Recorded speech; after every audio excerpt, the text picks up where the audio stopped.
Alright guys, so this video is about why not to trust T.D.S. in the United States Army. What does T.D.S. stand for? Trial Defense Services. So, Trial Defense Services doesn't defend you anymore.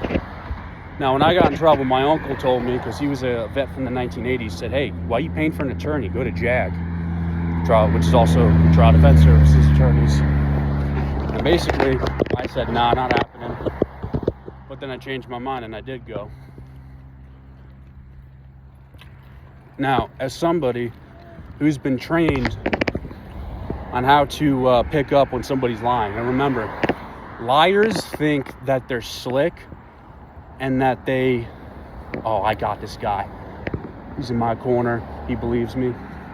They think that, but liars do the same thing when they lie. And if you're trained on how to pick up on it, you can spot a liar from a fucking mile away. No one's as slick as they think they are. I was removed from the hospital in treatment so that they could take advantage of my vulnerabilities to try to get me to take this chapter, because they were freaking the fuck out when I said I demand a separation board. Chapter was changed from a chapter 14 with an other than honorable recommendation to a chapter 13 honorable recommendation. And while I was in 6 South, we had a soldier from 3rd Group Special Forces. He was a JAG, not a JAG, sorry. He was a paralegal. His job was to prosecute and push up cases like mine, but in Special Forces. He told me, yeah, no, I could tell you why. I described my case. He said, yeah, that's bullshit. They probably knew they fucked up and changed it in hopes that you would take this honorable discharge. I said, sounds about right. So anyway,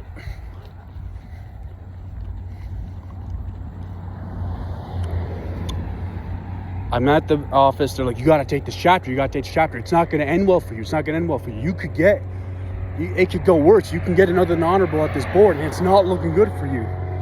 Staff Sergeant pulls out this book from 2007 saying, yeah, it still holds up today, and it's not going to do well for you. Well, he wouldn't show me this thick legal textbook from 2007 and what's inside it, which was my first cue that they're lying to me. Then I said, hey, after demanding to speak to an attorney, ignores my question and keeps talking to me. Tells me, hey, you're going to talk to the attorney now. When I said I want to sign the paper, she sat down and went, you have to take the chapter. I'm like, no, I'm not. Well, you could get another than honorable. I'm like, I don't think I am. Go for it. But it's risky. It's too risky. I kept saying no, and she kept, as if she was going to get in trouble. A trial defense attorney whose job is to defend me, if she's going to get in trouble if I take the separation board that could potentially keep me in the United States military. So I said, people who lie will interrupt you and talk fast. They'll talk fast and not give you a chance to talk. It's what Janine Basali and Major Daniela Petinari did during my chapter process. Kept interrupting me and even putting shit that I never said in my chapter assessment. But hey, when a major's there, even though both of them weren't deployed and didn't have any badges or credentials to do a chapter assessment, in my opinion, it's her word against yours. Just like her. So I decided to play on some words. I said, listen, I don't think, even if I get another than honorable, I don't think I'm going to end up as a homeless vet shooting heroin. She goes, yes, you could. You could end up as a homeless vet shooting heroin.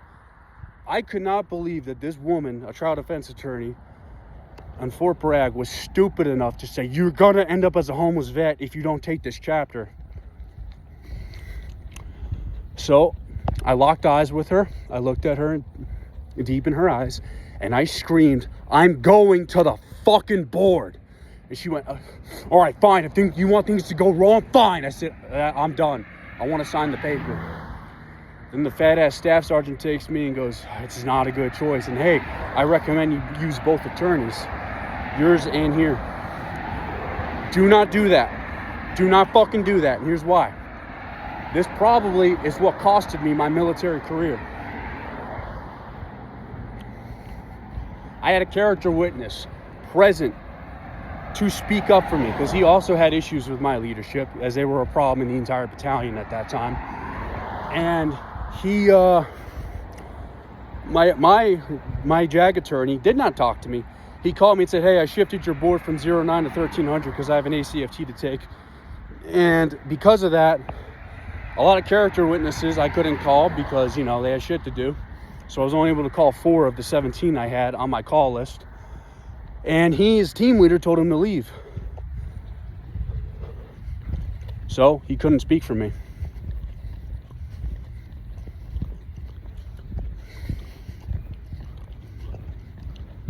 Now, don't trust him for that reason. I'll leave a link to my attorney down below. He's wonderful with military. His prices can be high, but he offers $200 monthly payments.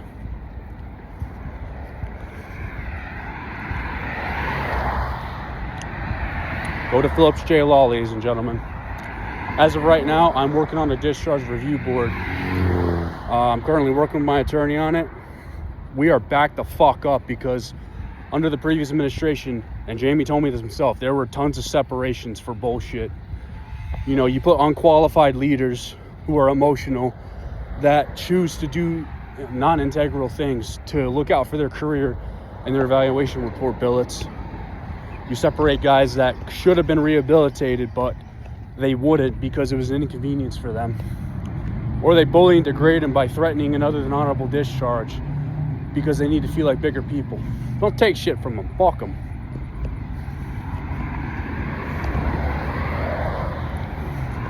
But here's the good thing that happened. At my board, I got an honorable discharge.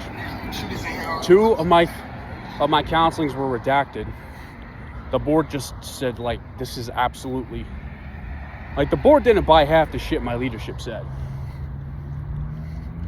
Then there was phone calls like, I don't know, my old platoon leader, Captain Sean Martin at the time, said that he counseled me 2 years ago, and they tried to get those counselings that I never got to use against me in my chapter, even though the DA 4856 form clearly states to be destroyed upon reassignment, retirement, or ETS.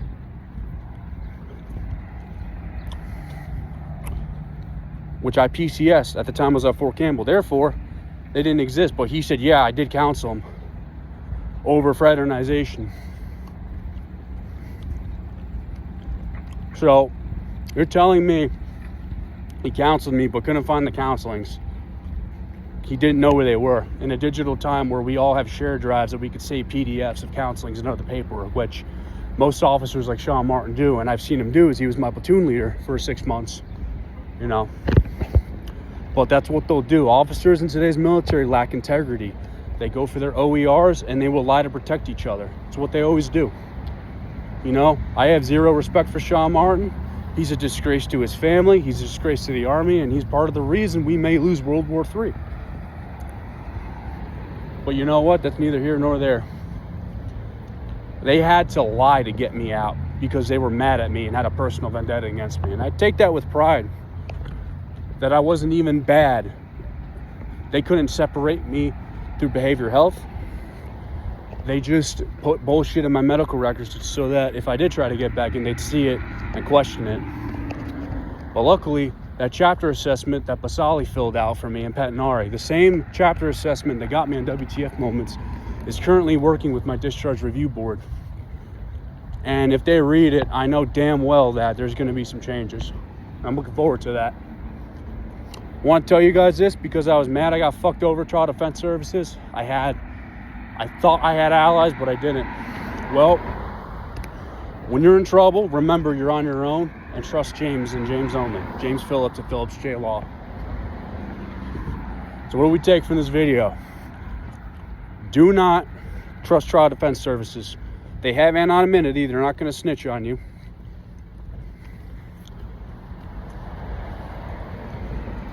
And they're going, oh, one more thing. My attorney that I was talking to in Trial Defense Services.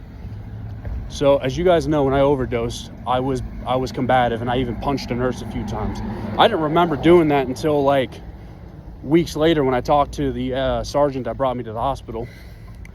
I told the fat ass staff sergeant that, and I he told her, she said, listen, you punched a nurse, they're going to get you another non-honorable. I said, how am I going to get that? That's HIPAA protected. And on top of that, I don't remember doing it. I was combative. That's not something that can be prosecuted. Not to mention I was technically sexually assaulted in a way, forcefully dragged out of my bed naked, door wide open, forced to give urine, puts the cup on my penis without my permission. That's a UCMJable offense, but whatever. And that's when I came to, when I was conscious and alert. Tried to use that to manipulate me. That's another way I knew they were going to lie, or how they were lying to me. So the takeaway I have for you guys on this: don't trust T.D.S. Do not have them represent you. And if you're in trouble with the law, pay for your attorney. Don't talk to your leadership about it. You have a right to remain silent. Tell them you refuse to talk about it. And if they try to force you on it, tell them, I'm going to need to go to Trial Defense Services and report this. And if they try to say, hey, no, we're sorry, we didn't mean to do it. No, they did mean to do it. They just knew they're going to get in trouble. Go report it anyway. Document it. Document your leadership's mistreatment of you. TDS can't help you with that, but TDS is not going to save you the way a paid attorney will. I was bitter about it, even making this video, but it's in the past now. I'm over it. But that doesn't mean you guys got to go through what I went through. Never stop fighting. Fuck toxic leadership. Most of those dudes sitting in an office talk about how great they are, and they would get dudes killed in combat. All right, guys. Thank you for listening to my rant. I hope this helps you out. See you in the next one.